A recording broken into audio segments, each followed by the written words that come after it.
প্রথমবার রামভক্ত হনুমানের জন্য নিজের হাতে কিছু বানালাম। হরে কৃষ্ণ, আমি আবার চলে এসেছি একটা ব্লগ নিয়ে। সেদিন ছিল হনুমান জয়ন্তী। তো সবাই মিলে আমরা যেমনটা রামনবমী পালন করি সেরকম হনুমান জয়ন্তীও পালন করি। কিন্তু সেইদিন আমি একা পড়ে গেছিলাম, সবাই একটু বাইরে গিয়েছিল।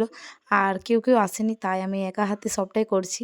জানি না কি হয়েছে, ভুল ত্রুটি যদি কিছু হয়েছে তো নিশ্চয়ই একটু ক্ষমা করে দিও।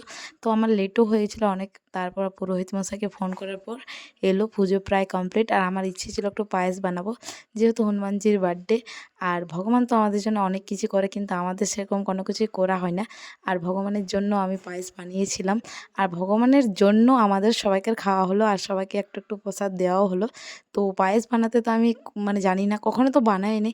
তো আমার বোনকে বললাম বানিয়ে দিতে, ও বলছে না আমি পারবো না, তুই সারাদিন যেহেতু একা করেছিস তো তুই এটাও করে না। আমি বললাম পারবো না। আমি ফোন দেখে করতে গিয়ে যা অবস্থা হয়েছে, একদম বাজে অবস্থা। তারপর ও আমাকে বলে দিল, তো কোনোরকম করে একটু করলাম। মানে তলে চয়ে যায় না, চয়ে গেছিলো, একটু সেন্ট উঠছিলো, কিন্তু টেস্ট হয়েছিল খেতে। তারপর এখানে আমি প্রসাদ মানে লাগাবো, ওই কারণে আমি নিয়ে নিচ্ছি প্লেটে।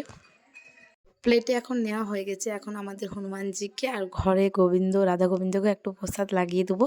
জানি না কেমন হয়েছে, কিন্তু সবাই বলেছে খেয়ে পরে যে খুবই সুন্দর হয়েছে। আমার তো খুব খুশি লাগছে, জানি না ভালো হয়েছে কিনা, বাট এটা ভালো লাগছে যে আমি কোনোদিন তো পায়েস বানাইনি, প্রথমবার বানালাম, সেটাও হচ্ছে হনুমানজির জন্য। সেটাই আমার খুব আনন্দ হচ্ছে যে প্রথমবার বানালাম, সেটাও ভগবানের জন্য। সত্যি খুবই ভালো লাগলো।